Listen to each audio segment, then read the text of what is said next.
my 4th video now, so we're getting towards the end of my step-by-step guide of how to be signed and how to make money in the music industry, and I hope I've helped so far. I can't stress again, if there's something that I've not touched upon or that I've rushed through that you're not clear on, just leave a question in the comment box at the bottom of this and I'll do another video at the end and answer any questions basically and clear things up for you, or like try to clear things up. So today I thought I'd go through the licenses that can be extra revenue streams for performers and bands that they don't know about.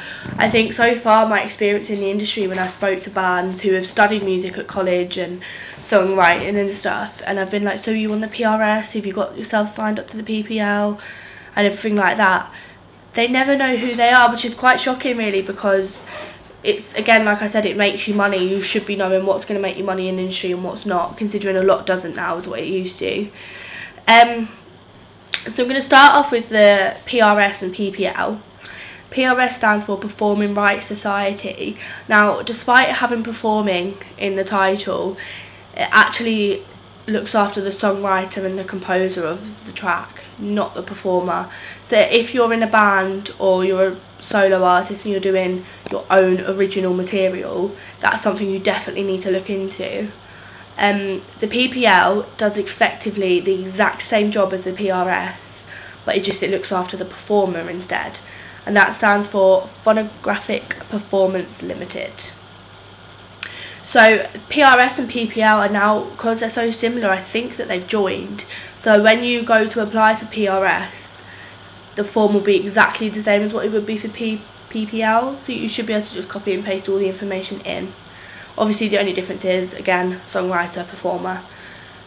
The PRS pays, if you've got a publishing deal, they pay the publisher for when your track's played and stuff, but it's all distributed fairly to you. And if you don't have a publisher, they don't get a percentage of what you paid, which is kind of good.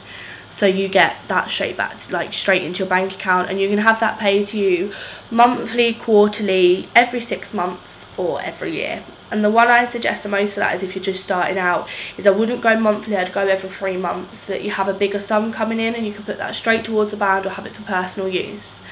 Another thing with the PRS is what I'd say is PPL, you'd split it 25 ways if there's 4 of you in a band, whereas if there's 4 of you in a band for the PRS and only 2 of you are writing the tracks, you need to split that so that the 2 that are writing the main tracks get the biggest percentage, so they'd get 60% and the other 2 would get 40%.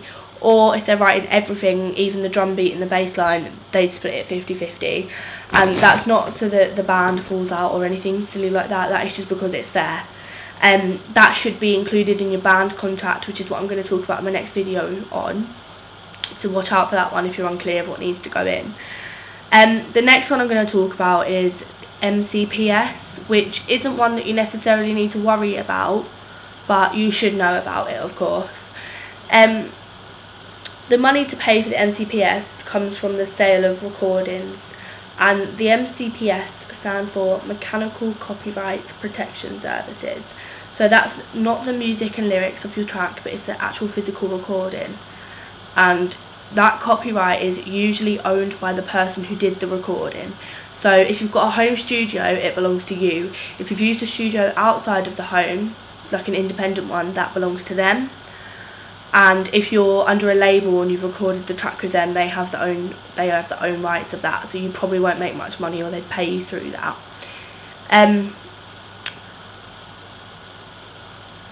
It usually costs 6.5% of the selling price or 8.5% of the dealer of the CD, but it all depends on the quantity being manufactured.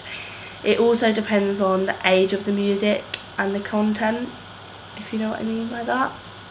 So for instance, copyright, in copyright law, it only stands for 70 years, and once those 70 years are up, anybody can buy copyrights to that. So you won't have copyrights for your song again, like digitally, until like 70 years has passed. You can simply apply for the MCPS online, CD manufacturers in the profession, so if you're getting your CDs professionally done and printed, they will always ask if you have NCPS and who it belongs to. But again, if you're on a record label, you don't need to worry about that. The only two in this video that I particularly wanted to clear up were the PRS and the PPL.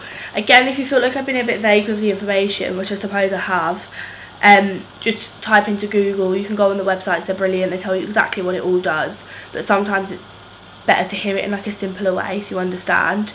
I'd say if you are in a band and you are doing original material and you haven't signed up, sign up now, download and fill out the application forms, and then discuss it with your band, because you're missing out on what could potentially be a lot of money. When you go into a venue to play a live show, every single live music venue or any venue that plays music will have a PRS license. And when you're about to do a show, either a promoter or the venue manager should come over to you with a form asking what tracks you're playing, who wrote them, date played, length, just silly things like that, which they have to then send to the PRS, and that money will go back to you. That's just to affect, like, just because they pay that license to have that in the venue, they have to clear up what they're playing, etc, etc. So if ever you're not asked that, or offered, sorry, that form, make sure you go over to a bar manager, promoter, venue manager, whoever, anyone who works there, and say, I really need that, and they'll come and bring it to you. If they haven't got that, you need to ask for their email, or just make a list yourself, follow it up with them to make sure they've done it. Like, pester and pester and pester, because at the end of the day you're losing out on money, and they should be doing that anyway, and they can probably get in trouble for not doing that. I hope this has helped. As I said at the beginning, any questions at the end, just write in the comment box and I'll come back and read them all and do another video explaining.